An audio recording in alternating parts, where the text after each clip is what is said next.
Well, new at 7, it was a jaw-dropping experience that followed an excruciating decision. Imagine you have tremors so severe you can't bring a fork to your mouth. The only solution is a procedure to implant an electrode into the center of your brain.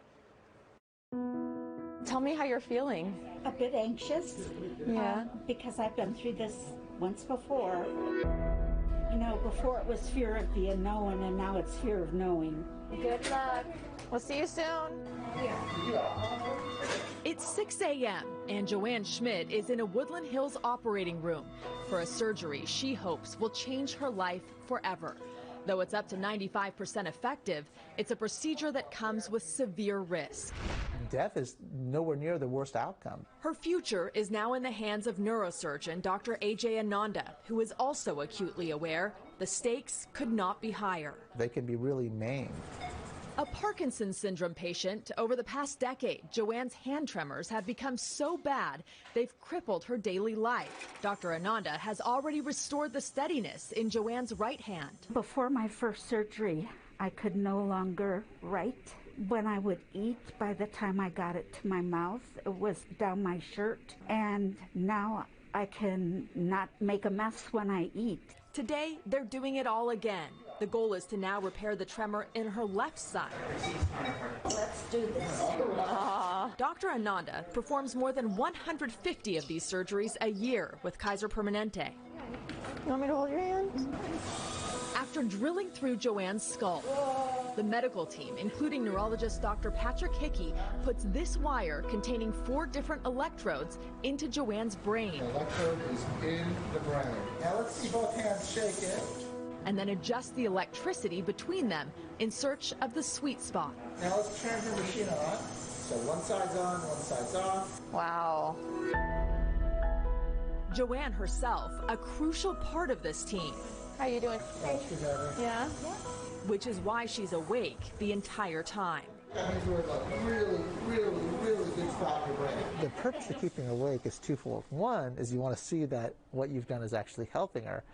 But actually a greater purpose is that we know her brain's working fine. You know, her toes are tapping, she's talking.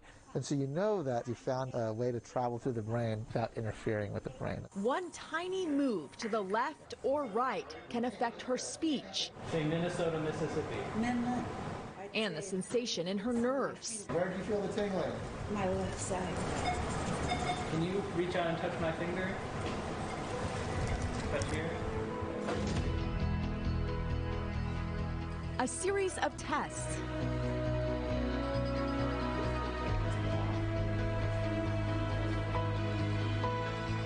The impact is undeniable.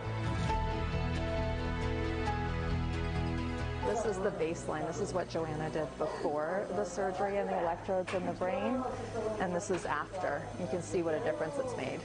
While surgeons focus on precision, Joanne is thinking about an upcoming celebration. Our 50th wedding anniversary is Friday. Oh, congratulations. Her husband, waiting anxiously for good news, relieved. And Joanne, ready to start a new life. How do you feel? I feel great.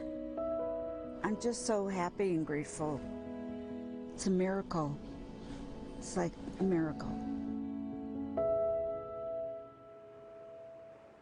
And we are happy to report that Joanne did make it home safely to San Diego, but her return wasn't so smooth. She and her husband pulling into their garage to find it flooded by a broken water heater. So how did they celebrate that 50th wedding anniversary? She mentioned during her surgery, an homage to the water heater, toasting their new hot water heater. And she is just such a lovely person, and what a privilege it was to be on that journey with her and allowed into that operating room in such an intimate experience. Rudabeh, you're not supposed to make us cry like on day 2. That was a wonderful story. And Joanne has become someone who's now part of your life, really. Yeah, I'm going to see her tomorrow for coffee, actually. I really felt bonded with her after that experience. And she said, you know, I just want to help one person. If someone can see this and realize that this is an option for them no kidding. and change their lives in that way, that was her main goal. And how brave is she that she would do something like this. I think if somebody came to me and said, you're going to be awake during brain surgery, I don't know that I could even handle going to the operating room. And such a positive attitude Yeah. all the way through it. I can't even really go to the dentist without getting anxiety, so that's she's true. amazing. I get the phone calls about that. That's amazing. And then earlier this week, she returned to the health office. Okay. That's where she works at a high school. She had been talking about that throughout the entire surgery, really? is getting back to her kids. She came back to an incredibly warm welcome. I'm back. We're coming back. We love you. We miss you. One hug after another as she returned to the school. She reunited with her coworkers there. She's worked in that health office for more than 30 years, and her main focus in life, even during that surgery, is making sure teens in distress get the attention they need. So her coworkers, obviously, and the students, they've all been rooting for her just like we have. You know what? It doesn't surprise me that she's in education. Yeah, look at her hands. What a special, still like that. Oh, wow.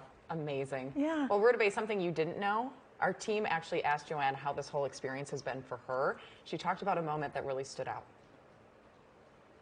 You want me to hold your hands? Yours is warm. And she said,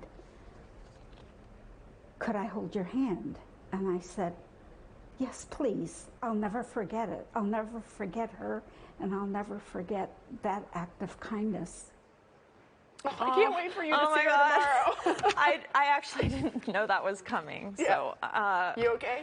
Yeah, I'm okay. Are you okay? Yeah, she's so incredible, and it was like my privilege to hold her hand. Well, you know? I can't wait to see how your friendship continues to develop, because there's something special there between the two of you two. Yeah.